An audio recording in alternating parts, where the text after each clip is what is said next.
I'm Tom Voelk for EV Universe. Cars like the excellent Ford Mustang Mach-E are helping to move buyers towards electric vehicles. This one in particular will appeal to the go-fast crowd.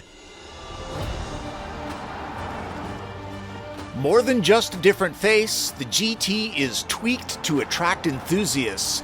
The standard Mach-E's are great fun. This one ups the power and cornering talent. It has everything Mustang fans love, except for the symphony of a V8 and 2 extra doors.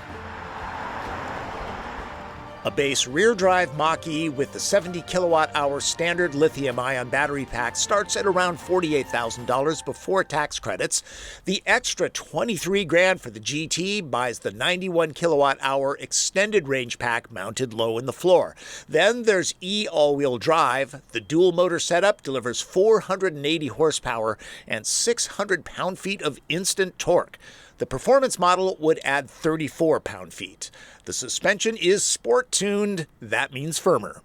GT's cabin is a better place to spend time. The noticeably improved materials like synthetic suede and aluminum are reason alone to upgrade from even the premium model Mach-E. The startup tone is a subtle cue.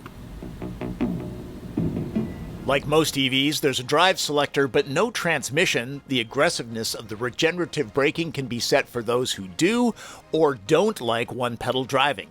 The tires get more grip, wheels grow to 20 inches, and if you look inside them, you'll see upgraded brakes, Brembos up front, because sometimes performance means better stopping, right? Drive modes make a big difference here. Unbridled is the most aggressive setting in most Mach-E's.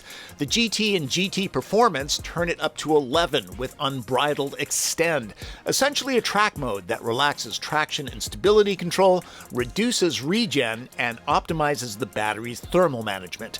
To turn off all the nannies, push the button on the far right here, but wise drivers understand that 600 pound-feet of torque can get you into real trouble real fast without them. The GT is quicker than the standard Mustang Mach-E all-wheel drive. 0 to 60 happens in 3.8 seconds with this one. That's about a second quicker, and 3.8, that's Mustang Mach 1 territory. Man, it really pushes you into the back of the seats, and there's no sound. It kind of takes a second to get used to that dynamic.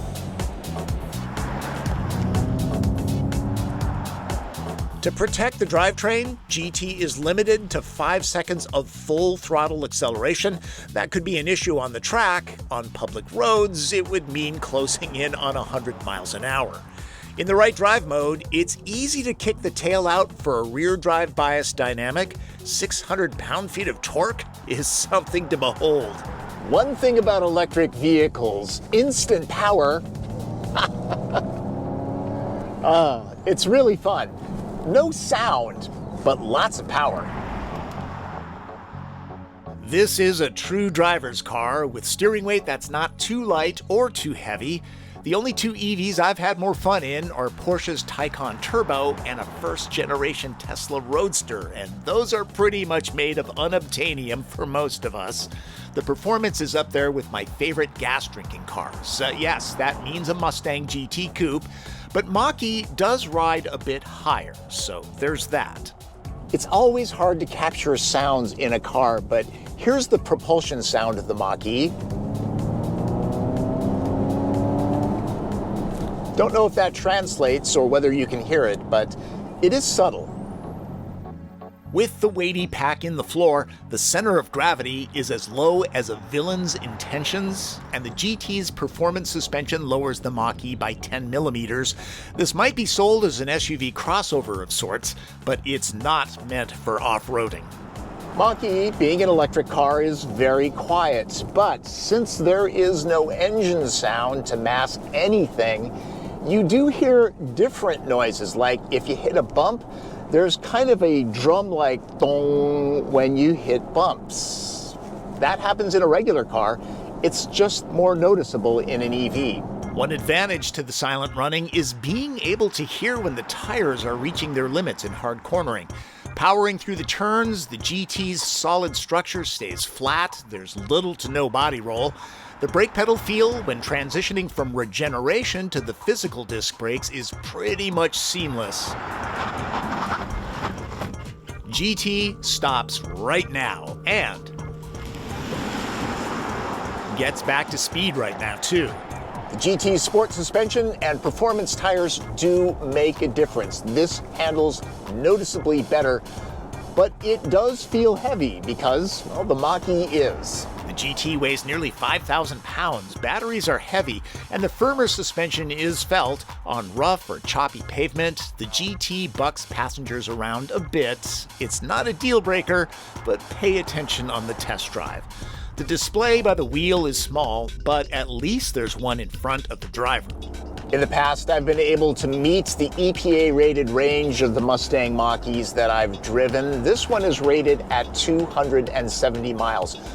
But it's cold out. This morning, it was in the high 30s, right now the low 40s, and temperature affects all electric cars. So I'm guessing I'm going to see 210, 215 here. Much of my driving was on the highway, where EVs are less efficient. Standard Ford Co-Pilot 360 2.0 has active electronic safety features like automatic emergency braking, blind spot warning, reverse braking assist, and lane keeping. Upgrade to the $1,900 Co-Pilot 360 Active 2.0 tech, and it adds an automated parking system plus Blue Cruise, an extremely good hands-free highway driving system.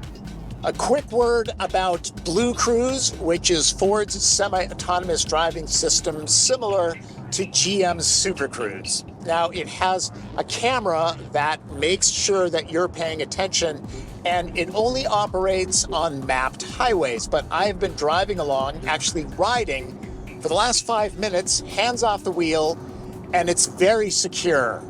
Good stuff. Mach-E's can juice up using 150 kilowatt DC fast chargers. Using one, this pack should go from 10 to 80% in around 45 minutes, or for a quick top-off, 50 miles in some 10 minutes. At home, using 240-volt level 2, a full fill takes around 14 hours.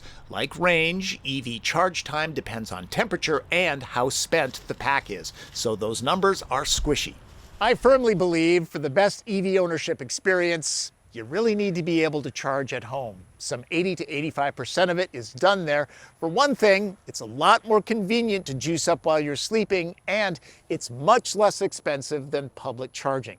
Now, for traveling, the infrastructure is, of course, very important. Tesla has the single largest network, but Ford has something interesting called the Blue Oval Network, which takes a whole bunch of popular networks like ChargePoint and Electrify America and effectively treats them as one. You plug and charge. You don't need a separate account or a credit card. You get one bill at the end of the month from Ford, no matter how many networks you use. It's really pretty cool. Now, to find this station, I use the Ford Pass app. It's for iPhone and Android. It does all sorts of things. You can remotely lock or start the car in the morning when it's plugged in, so you can precondition the cabin using the power from your house, not the battery. That gives you more range. Also, you can make it phone as key. I don't have a fob on me. I'm only using my phone. Left the fob at home. Dead phone? Use a code to open the car and a separate one in the car to start it.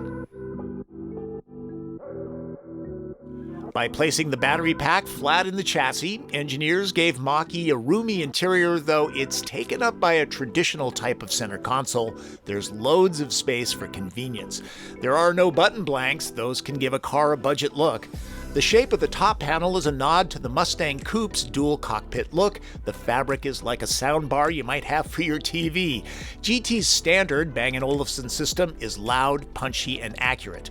Copper accents are a GT exclusive. Like them or not, this is a much better cabin experience than other Mach-E's, right down to the heated seats. Covered in ActiveX material with grippy Miko inserts, nearly everyone that sat in them commented on their comfort. The wheel is hefty and heated. This enormous tablet runs Ford's Sync 4 user interface, which is great. Don't like the giant iPad look? Well, I can't help you there other than to say response is very good and it's well laid out and easy to navigate. Leave your phone on the charge pad. Standard wireless Android Auto and Apple CarPlay are energy vampires.